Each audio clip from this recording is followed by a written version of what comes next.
Gas महागला, डाळींचे भाव गगनाला भिडले आणि भाज्यांनी आधीच रडवलंय. त्यात आता भर पडली आहे ती खाद्यतेलाची. गेल्या 15 दिवसात तेलाच्या डब्याचे भाव ज्या वेगाने वाढले ते पाहून गृहिणींचे बजेट फार कोलमडले आहे.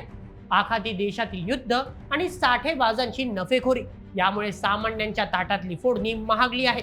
नेमकं काय घडतंय बाजारपेठेत पाहूया आजच्या विशेष रिपोर्टमध्ये. संपूर्ण राज्यात आणि देशात सध्या एकच चर्चा आहे, ती म्हणजे वाढलेल्या खाद्यतेलाच्या किमतींची. खाद्यतेलाच्या दरात अचानक एवढा मोठा भडका उडाला आहे की सर्वसामान्यांचे महिन्यांचे बजेट फार कोलमडले आहे. नेमकं काय घडलंय? गेल्या काही काळापासून आखाती देशांमध्ये म्हणजेच गल्फ कंट्रीजमध्ये युद्धजन्य परिस्थिती निर्माण झाली आहे. आता तुम्ही विचाराल, युद्ध तिथे सुरू आहे तर तेल इथे का महागलं? तर याचं मुख्य कारण आहे जागतिक पुरवठा साखळी म्हणजेच ग्लोबल सप्लाय चेन. आपण जे सूर्यफूल, सोयाबीन आणि पाम तेल वापरतो त्याची मोठ्या प्रमाणावर आयात परदेशातून होते. ही आयात समुद्री मार्गाने म्हणजेच मालवाहू जहाजांद्वारे होते. युद्धामुळे समुद्री मार्ग आता धोक्यात आले आहेत. सुरक्षेच्या कारणास्तव अनेक जहाजांचे मार्ग बदलण्यात आले आहेत, तर काही जहाजे बंदरावरच रोखून धरण्यात आली आहेत. यामुळे भारतात येणारा सोयाबीन आणि पाम तेलाचा साठा अचानक कमी झाला आहे. बाजारात मागणी भरपूर आहे, पण पुरवठा मात्र ठप्प झाला आहे. मार्च महिन्याच्या सुरुवातीला खाद्यतेलाचे भाव स्थिर होते, पण आता अवघ्या 15 दिवसात हे चित्र भयानक बदललं आहे. किरकोळ बाजारात खाद्यतेलाच्या किमतीत किलो मागे थेट 20 ते 30 रुपयांची वाढ झाली आहे. मार्च महिन्याभरातच भावांमध्ये तब्बल 10 ते 12% वाढ झाली आहे. 15 किलोच्या तेलाच्या डब्यामागे तब्बल 150 ते 200 रुपयांची वाढ झाली आहे. पाकिट बंद तेलाचे भाव तर रोजच्या रोज बदलत आहेत, जणू शेअर बाजारच. घाऊक बाजारात तेल महागल्याने नाईलाजाने किरकोळ विक्रेत्यांनाही भाव वाढवावे लागले आहेत. या बातमीचा सर्वात धक्कादायक आणि संतापजनक भाग हा आहे की केवळ युद्ध हेच या महागाईचे कारण नाहीये. दरांमध्ये वाढ होत असल्याचे पाहून काही मोठ्या साठेबाज व्यापाऱ्यांनी आपला मोर्चा नफ्याकडे वळवला आहे. आता भाव वाढणार या भीतीने किंवा स्वतःचा फायदा करून घेण्यासाठी या व्यापाऱ्यांनी खाद्यतेलाची मोठी साठवणूक करून ठेवली आहे आणि बाजारात कृत्रिम टंचाई म्हणजे आर्टिफिशियल शॉर्टेज निर्माण केली आहे.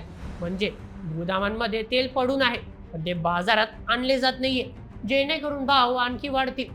या साठेबाजांवर तातडीने तपासणी करून कडक कारवाई करण्याची मागणी आता सर्व स्तरातून जोर धरू लागली आहे.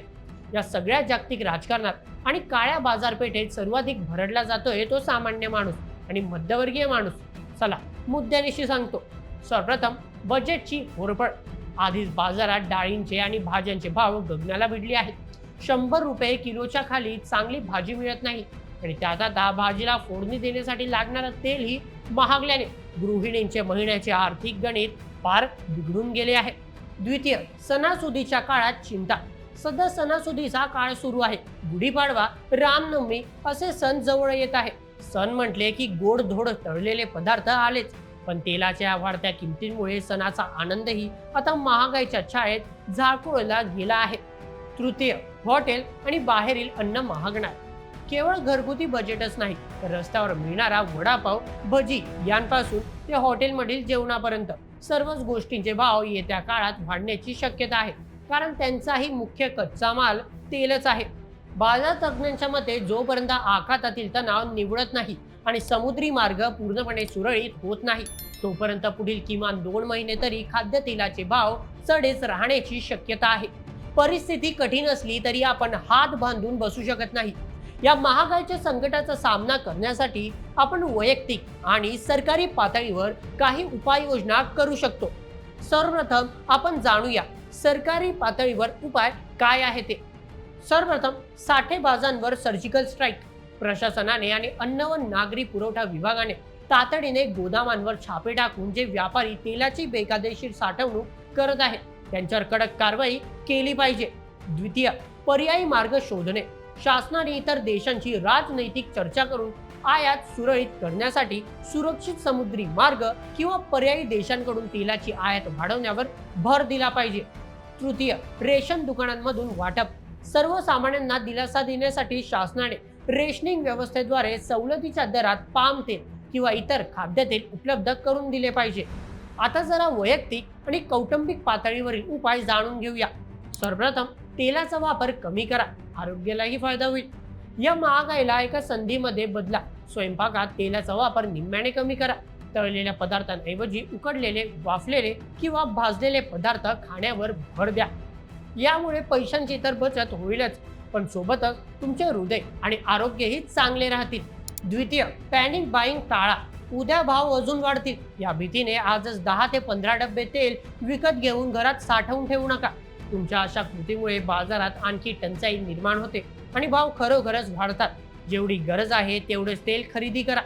तृतीय, स्थानिक पर्यायांचा वापर, आयात होणाऱ्या सोयाबीन किंवा पाम तेलावर अवलंबून राहण्याऐवजी आपल्या भागात मिळणारे शेंगदाणा तेल, करडई किंवा मोहरीचे तेल वापरण्याचा विचार करा। सुरुवातीला थोडे महाग वाटेल तरी ते आरोग्यासाठी खूप फायदेशीर असते आणि त्याची भेसळ कमी असते। चौथं, बजेटचे पुनर्नियोजन, महिन्याच्या खर्चाचे पुन्हा नियोजन करा। ज्या गोष्टींची सध्या जास्त गरज आहे तो खर्च कमी करून तो पैसा गरजेच्या किराणा मालासाठी वळवा। मित्रांनो, जगाच्या पाठीवर जेव्हा कुठेही अस्थिरता निर्माण होते तेव्हा त्याचा थेट फटका अर्थव्यवस्थेला आणि पर्यायाने आपल्या खिशाला बसतो। हे या खाद्यतेलाच्या भडक्याने पुन्हा एकदा सिद्ध केले आहे। जागतिक युद्ध थांबवणे आपल्या हातात नाही, पण हुशारीने खरेदी करणे, साठेबाजांविरुद्ध आवाज उठवणे आणि आपल्या आरोग्यासाठी तेलाचा कमीत कमी वापर करणे हे नक्कीच आपल्या हातात आहे।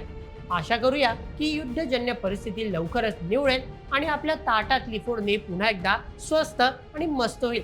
मित्रांनो, संपूर्ण प्रकरणावर तुमचे काय मत आम्हाला कमेंटमध्ये नक्की सांगा आणि अशाच व्हिडिओसाठी सबस्क्राईब करा बोल एमएच या आपल्या यूट्यूब चॅनलला। धन्यवाद।